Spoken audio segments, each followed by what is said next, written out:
Hello and welcome to part 2 of my Ask Kev Anything that we had just recently filmed. We went over the time limit. I don't want to make these videos too long, so I'm like, we have to build a part 2 to get through the rest of these questions. So here it is. Sit down, stick around, and enjoy. We're going to start here with a question from Justin, and he writes, do you think we will ever get a film incarnation of Omega Red? And will they do a good job with Omega Red or screw him up like Lady Deathstrike? And there goes Brock running off. Omega Red, will we get a film incarnation of him? I don't think so. I don't really think you'll ever see him in the movies. I could be wrong, you know, it could happen. I think the most you're going to see of Omega Red is, other than the old animated series and all that stuff, I know the Wolverine versus Hulk,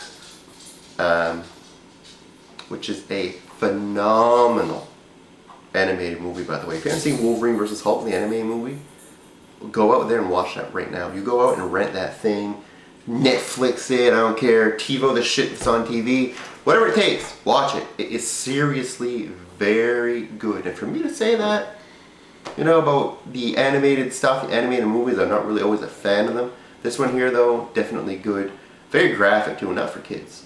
But Omega Red's in it anyway, so, you know, he has a good role in there. Deadpool's in there, too, for those of you who are fanatic of the Merc with a Mouth. He's in there, too, and he's actually pretty funny in the film as well. So I think that's about the extent we're going to get of Omega Red for now. I'm not saying in the future, you never know. If the Wolverine franchise keeps going, well, he could always be a possibility, but who knows. Next question is from Mickey Ryan, and he writes, hey DCompose, I have a question that might be asked on your next Ask Kev Anything.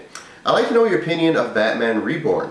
Do you like the new storylines of Batman, and what do you think of Dick Grayson being the new Batman?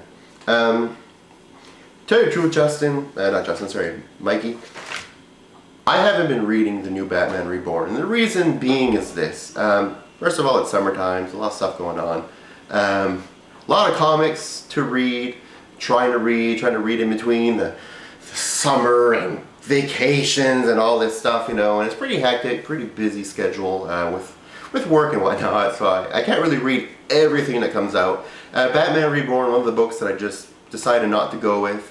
And I'll tell you why, because in my opinion, I already know that Bruce Wayne's coming back. Everybody knows it. So to me, reading Batman Reborn, it kind of defeats the purpose, almost like reading an Elseworld tale, because you know everything you're going to see in this and all that. It's not going to really matter in the end anyway, because Bruce is coming back.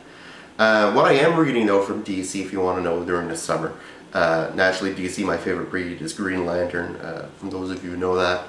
And naturally, the storyline that is heating up the nation right now, the Blackest Night, tying to Green Lantern.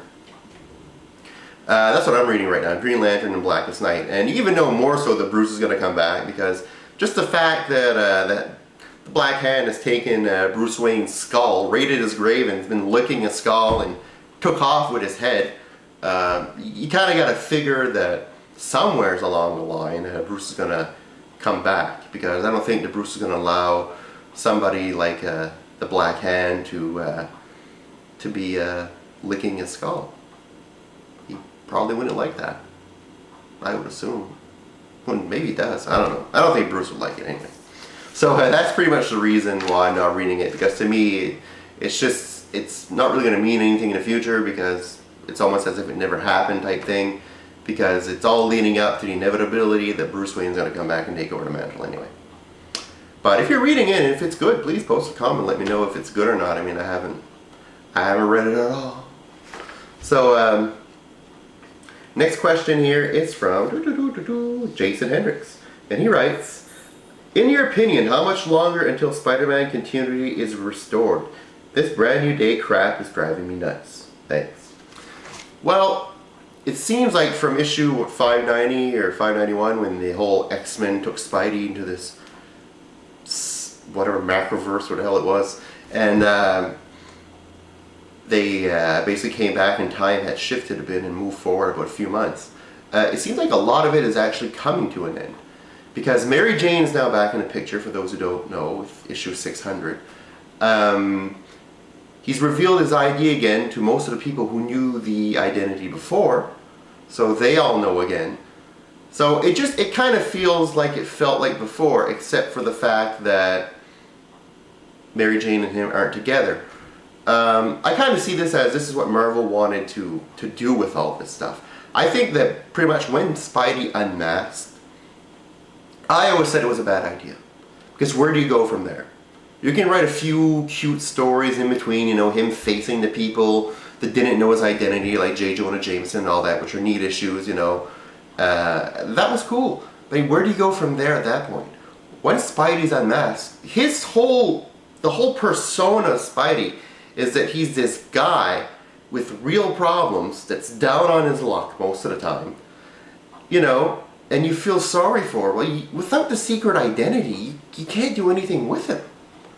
Because the whole big part of the drama in his life is when he's not Spider-Man. So if people know he's Spider-Man, then he's obviously not going to have the same kind of drama anymore. Everything's going to change. As it did, as you saw when he unmasked in Civil War. It didn't make any sense to unmask him unless they had a plan that they were going to reinvent the whole universe later on in order to cancel that out. And I think that secretly Joe Quesada, we all know he doesn't really like the whole Mary Jane, Spider-Man being married thing. I think he thought to himself, hey, this is a way that I'm going to get them a divorce, which I wanted to do for years, without killing anybody off, to piss off the fans. And B, I'm going to get to rewrite this whole Civil War stuff where I had him unmasked, which was a bad idea to begin with. And then boom, that's what he did. So now we're pretty much at a section where everything is almost normal, albeit there are some changes. And that we have Mary Jane coming back into the picture, and Quesada has his cake and ate it too because they're divorced. So I kind of figure that right now it's pretty much as close as it's going to be to a regular continuity as we're going to see for a while. Unless we get this huge revelation, like one of my friends had mentioned in Amazing Spider-Man 666, where Mephisto makes his grand return and everything is turned back over, you know. But I don't know. I'm going to have to go with this being as close as we're going to get it until they actually do get back together and married. Next question is from Sam3, and he writes, "Hi Kev, great video so far as always. I wanted your opinion on Spider-Man comics in the UK." So we're going back to Spider-Man comics here. In the UK. Because the storyline of Back in Black has just arrived here, and I like it already. But when I saw your rant on One More Day, I thought, should I start buying previous issues or continue reading Back in Black and accept the One More Day torture? Interesting. I mean, it's kind of like a whole time machine paradox. If I'd have a time machine and I could go back, because you guys are just getting these issues now in the UK, would I go back and not read what I read? Interesting. To tell you the honest truth, I mean, putting everything aside, I probably wouldn't have read a lot of it. A lot of it really was crap. I mean, seriously. I mean, I'm not saying this, you know, you should read it anyway just to know where you follow later on, all that stuff. Not even. I mean, really, the issues for the first year were horrible. It's only started, in my opinion, to get actually good in like 590, 591 when he came back. His time had went by a bit, and some of the stuff seems to be more, you know, more on fair ground, more what it was before. It's up to you. I mean, it's your money. Maybe you'll like some of the new characters that are introduced. You know, like Menace and Paper Doll and, you know, all those characters. Personally, I didn't care for them at all. The only good thing to come out of anything in Brand New Day until the issue 590 of that, which is starting to get interesting again, was Anti-Venom. And I'm really not that big on Anti-Venom either. I'd rather much more to see Eddie Brock wearing the black symbiote. But I guess him wearing any symbiote for now is, you know, at least a little treat. But no, I don't think that the majority of the stories that'll come after, I say, you know, stick with the Back in Black storyline, you know, because I think that, I don't know what issue you're at, but he has a confrontation with Kingpin at some point, and it's actually pretty cool. If you've already read that and all that, then I guess, you know, when it goes to Brand New Day, you might want to just ease off it for a while and, you know, come back in when it's kind of like an Amazing 590, 591. But it's your choice. Do what you want. That's what I would do. So, hope that answers your question. I love not being fair to Brand New Day. Some people may think, you know, Brand New Day, One More Day ain't that bad. Introduces new stories, new characters, blah blah blah blah blah. You know, if I want new stories and new characters, I would have read Ultimate Spider-Man. You know, I wouldn't. This is Spider-Man. This is Amazing Spider-Man. This is a staple in the Marvel comic franchise. Why would you fuck with it? Create another Spider-Man title if you want to go all out and do this weird shit, you know? Call it Spider-Man Shitfest. And then do what you want. Anyways, my opinion.